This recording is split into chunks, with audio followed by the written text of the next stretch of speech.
Okay, so this is the second video of the analog inputs, and I'm just going to show you a little bit of a program. Hopefully you can zoom in and see the screen. But anyway, we're just going to use the same temperature sensor that I showed you last time. Now in the last video, we talked about kind of the basics analog and a little bit about scaling and stuff like that. And the basic thing that you want to know is analog sends a signal that differs. There's just one analog channel that this temperature sensor is hooked to, but that one analog channel will read very different values. And in this case, the analog is the voltage type analog, so it'll read different voltages, and the PLC will know kind of what it's reading, and then we set at different voltages for different outputs. So like, you get different temperatures, you do different things. If you're too hot, you might want to turn on something to, some cooling, and if you're too cold, you might want to turn on some heating, or maybe if you have maybe an adhesive that you're trying to apply, you want to make sure it's up to a certain temperature before applying it. But anyway, so a lot of times you'll use temperature sensors. Your PLC will know what temperature it is, and then it'll know when the conditions are right to do an output, right? And that's pretty much what we're doing here. So I've got these three lights up top, and actually my white light is on now. Yes, why the white light's on? Well, because my program's on and my temperature sensor is getting room temperature. Ice temperature, which is pretty close to 30. Ice water right here, pretty close to 30. It's going to get a green light, and then once I get warm enough with this hair dryer, it's going to get a red light, right? And how do we do this? Well, I'm actually going to zoom in on the computer, and I'm going to show you my program. Very simple program. I'm going to zoom in, so hopefully you can see this just a little better, okay? Now, I've got three lines, basically, and I've got three outputs, and these A1, A2, A3, A4, those are analog comparators. And if I open up the window, let's see, to A1, let's just open up this window. What we see is my reference value is 3.6 volts. So when I hit 3.6 volts, my A1 analog comparator, when I'm at 3.6 volts, my A1 analog comparator here will close, and it will actually turn on my output one. Now A2 is closed. Why is it closed? Well, let's see here. Let's look at the parameters window. It's set to greater than 3.6.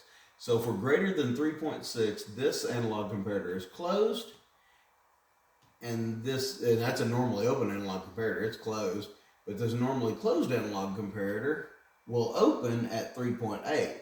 So our output 2, which is the which is the white light, is on. Why? Because we're in between 3.6 and 3.8. This analog comparator closed at 3.6, and it'll open at 3.8. And then at 3.8, this will close, and so we'll get basically when we're below 3.6, when this temperature sensor is sending less than 3.6 volts, we'll be on output 1, and this analog comparator will be open, so output 2 will be off, output 3 will be off, we'll be on output 1, and as it moves through basically the different voltages and it compares them.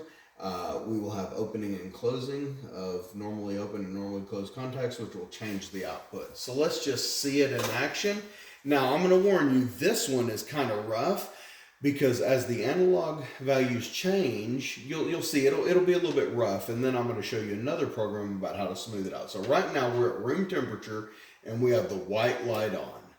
But when I stick us into the ice water, and we wait a little while, we're gonna see how it kind of gets rough, but it's trying. See, that flickering was basically the green starting to turn on and the white starting to turn off. Well, the reason why it was flickering is because with the analog, it kind of, there's a little bit of noise. It kind of, increases and decreases, but it kind of flickers between the values a little bit. So it gets a little bit rough until it stabilizes.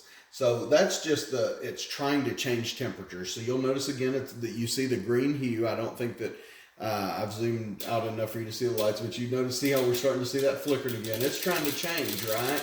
and you'll see a white hue. When it gets more stable, you're going to see more of a white hue. See, it's room temperature. It's more stable. You're getting more of a white hue. It's still pretty rough. It's you know, the temperature sensor is kind of catching up to the temperature. The resistance is changing. Okay, now we're pretty close. Now we're getting closer. Okay, so now, but you see how rough that is. That's not cool, but I'm just kind of showing you how it changes, as you can see with the lights, how it gets into the different outputs, and you can see on the computer different things opening and closing. Now I'm going to heat it up, and we're going to see these outputs, right?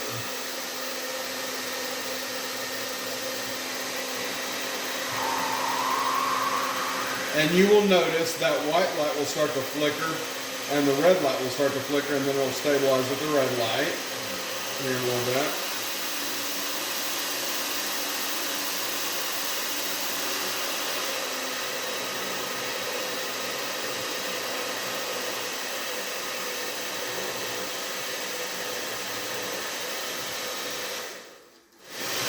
This is going a little bit better.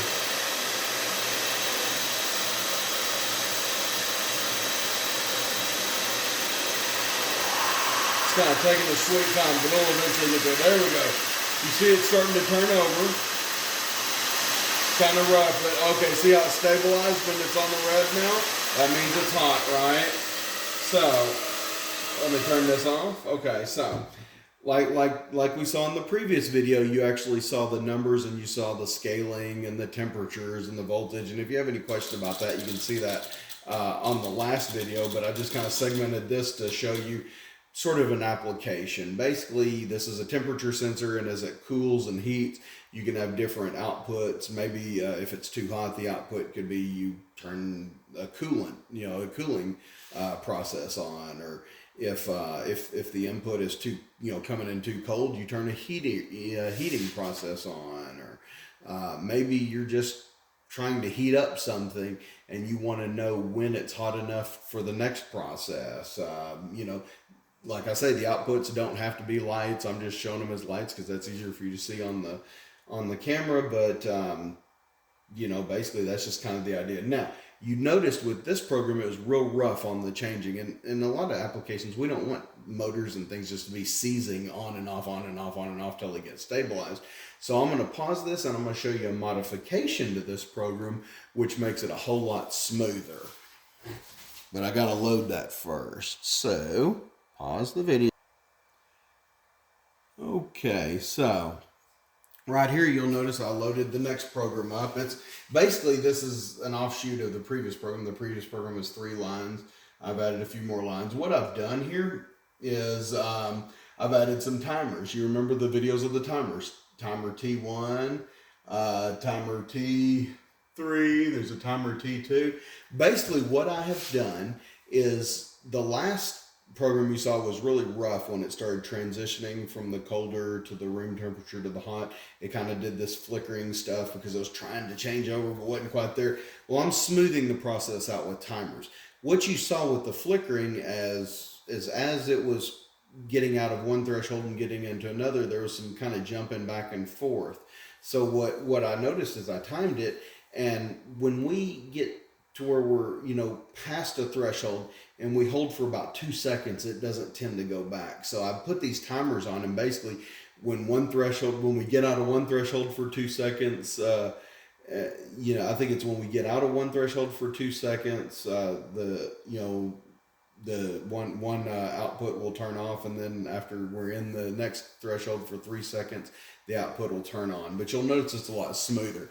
Now I'm going to zoom out because I don't think in my last video I hope you could see the hue with me watching the computer, but it's pretty cool that I guess you saw the computer program. So now you know what the computer program looks like. It's just a whole bunch of normally open, normally closed contacts opening and shutting with the comparators. The comparators are all the same. We just put some timers kind of at the transition points. I guess that's a good way to say it. We put timers at the transition points, so when you're transitioning out of one output and into another, we want to wait until it gets stably in that arena, I guess you could say. So right now we're at room temperature, and you'll notice the white light is on, right? Well, let's go back to the ice temperature in the ice water.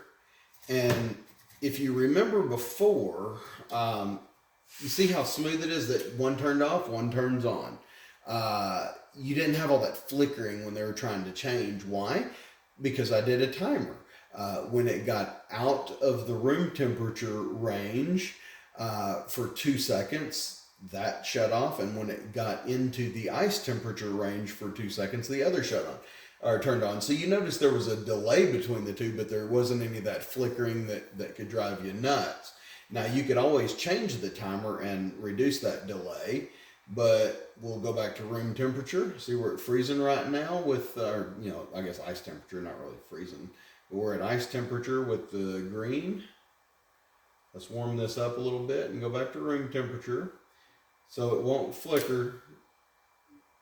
It'll come on. There it goes. For, a lot smoother, right?